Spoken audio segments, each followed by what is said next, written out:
শরণানন্দজি মহারাজকে রামকৃষ্ণ মঠ ও মিশনের অধ্যক্ষ, তিনি অনেক কিছু শিখিয়েছেন। তিনি আরও হয়তো অনেক কিছু শেখা বাকি ছিল, কিন্তু তার এই প্রয়াণে সবাই গভীরভাবে শোকাহত। আমরা সেই ছবি তোমার মাধ্যমে এই মুহূর্তে দেখতে পাচ্ছি। রাত 8টা পর্যন্ত তার দেহ শায়িত থাকবে। স্বামী শরণানন্দজি মহারাজ 1929 সালে তামিলনাড়ুর আন্দামিতে জন্মগ্রহণ করেন। তিনি 1952 সালে রামকৃষ্ণ সংঘে যোগদান করেন। স্বামী শঙ্করানন্দজির কাছে মন্ত্র দীক্ষা স্বামী শরণানন্দজি মহারাজের। 1960 সালে সন্ন্যাস ধর্মে দীক্ষা নেন স্বামী শরণানন্দজি মহারাজ। 1929 সালে তামিলনাড়ুর আন্দামি গ্রামে জন্ম তার, এবং তারপর দায়িত্ব নিয়েছিলেন তিনি, এবং রামকৃষ্ণ মঠ ও মিশনের অধ্যক্ষ হিসেবে দায়িত্ব নেওয়ার পর অনেক কিছু শিখিয়ে গিয়েছেন ভক্তদের, এবং হয়তো আরও কিছু অবদান তার বাকি ছিল। তাই তার প্রয়াণে গভীরভাবে শোকাহত এই মুহূর্তে তার অগণিত ভক্ত। গতকাল থেকেই বহু ভক্ত তারা আসতে শুরু করেছেন ইতিমধ্যেই, এবং আজ সকাল থেকেও অগণিত ভক্ত তারা একে একে আসছেন একবার তাকে দেখার জন্য, শেষবার শ্রদ্ধা জানানোর জন্য।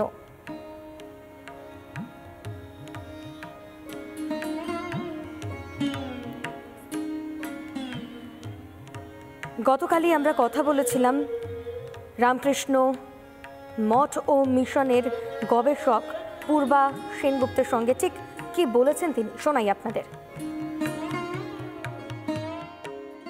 এই সুদূর দক্ষিণের তামিলনাড়ু থেকে এসেছিলেন, বোম্বে মঠে তিনি জয়েন করেছিলেন। সৃষ্টি মায়ের শতবার্ষিকীতে 1954-তে তিনি প্রথম বেলুড় মঠে এসেছিলেন। প্রথম যিনি অধ্যক্ষ স্বামী ব্রহ্মানন্দ, শ্রীরামকৃষ্ণের মানস পুত্র, তার শিষ্য স্বামী শঙ্করানন্দজি, তিনিও মঠ মিশনের অধ্যক্ষ ছিলেন। তার কাছ থেকে তিনি মন্ত্র দীক্ষা লাভ করেন, সন্ন্যাস লাভ করেন, ব্রহ্মচর্য লাভ করেন।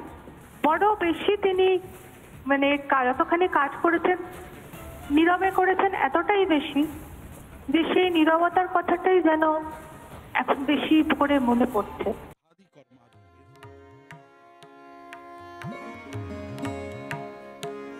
নীরবে কাজ করে গিয়েছেন তিনি, এবং স্বামী শরণানন্দজি মহারাজের প্রয়াণে শোকস্তব্ধ সকলে। চলো বেলুড়ে যাই, তো গেটে এসেও তখনও জানি না বলভদ্র মহারাজের কাছে আমার অন্য কাজ ছিল। সেখানে যা কবে আসবো কি আসবো এইসব কথা বলার জন্য যাবো যখন, তখন ওখানে শুনতে পেয়ে আমি শুনছিলাম আপনার আপনি যে কতটা আবেগতাড়িত হয়ে পড়েছেন সে ছবি দেখাচ্ছিলাম। আমরা আবারও নিশ্চয়ই আমাদের দর্শকদের কাছে তুলে ধরবো এমন অনেক ভক্তদের আবেগের ছবি, এবং তারা এটা ঠিক আমার জানা খবর কাগজের খবর নয়, এটা খবর কাগজের খবর নয়। খবর কাগজ থেকে আমি জানিই না। আমি জানতাম উনি অসুস্থ এই পর্যন্ত, কিন্তু আজকে যে আমি অন্য সময় আসিই না, এরকম সময় আসিই না, তো এটাই পাওনা। শেষ দেখা এবং শেষ শ্রদ্ধা জানানোর মধ্যে দিয়ে মানুষের আবেগ কতটা প্রেসিডেন্ট মহারাজের জন্যে, স্বামীজির পরবর্তী যে উত্তরসূরিরা রয়েছেন তারা যে কতটা আমাদের কাছে, আমাদের জীবনের জন্য কতটা গুরুত্বপূর্ণ, সে ছবি আর বলে দিতে হয় না। আমরা এই মুহূর্তে সংস্কৃতি ভবনের সামনে রয়েছি। সেখানেই শায়িত রয়েছেন প্রেসিডেন্ট মহারাজ। তার দেহ শায়িত রয়েছে, মানুষ তার শেষ শ্রদ্ধা জানাচ্ছেন। ইতিমধ্যে আমরা জানি যে আজকে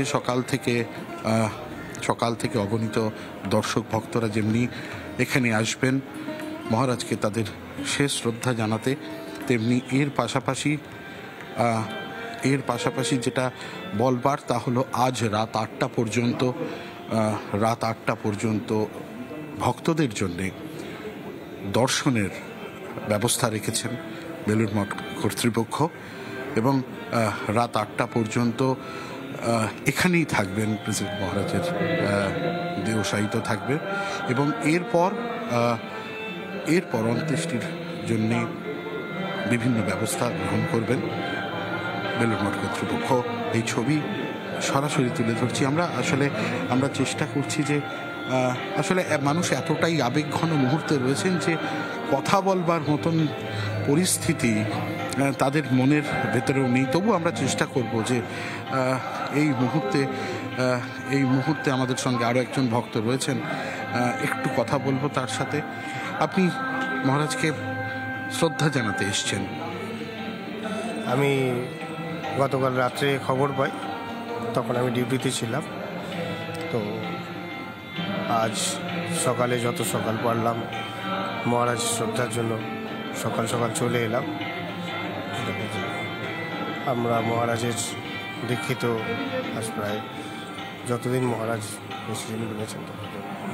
নিশ্চয়ই তো গুরুর দেহ ত্যাগ করলে আপনাদেরও অনেক কর্তব্য থাকে, আপনাদেরকে শ্রদ্ধাদি কর্মাদি করতে হবে। তার জন্য বোধহয় আপনি আজকে থেকেই বোধহয় তার কাজ যতটা পারবো আমরা চেষ্টা সাধ্য করে যাব, যেভাবে হোক ওনার যাতে আত্মার শান্তি পায় সেটা আমরা চেষ্টা করব। আমরা আরও আরেকজনের কাছে যাওয়ার চেষ্টা করব। আমি আসলে আমরা যে ছবি দেখাবার চেষ্টা রামকৃষ্ণ সেই ছবি আমরা দেখতে পাচ্ছি। অগণিত ভক্ত তারা সকাল থেকেই আসতে শুরু করেছেন শেষবার দেখার জন্য এবং অবশ্যই শেষ শ্রদ্ধা জানানোর জন্য স্বামী স্মরণানন্দজি মহারাজকে। রামকৃষ্ণ মঠ মিশনের অধ্যক্ষ, তিনি অনেক কিছু শিখিয়েছেন, তিনি আরও হয়তো অনেক কিছু শেখা বাকি ছিল, কিন্তু তার এই প্রয়াণে সবাই গভীরভাবে শোকাহত। আমরা সেই ছবি তোমার মাধ্যমে এই মুহূর্তে দেখতে পাচ্ছি।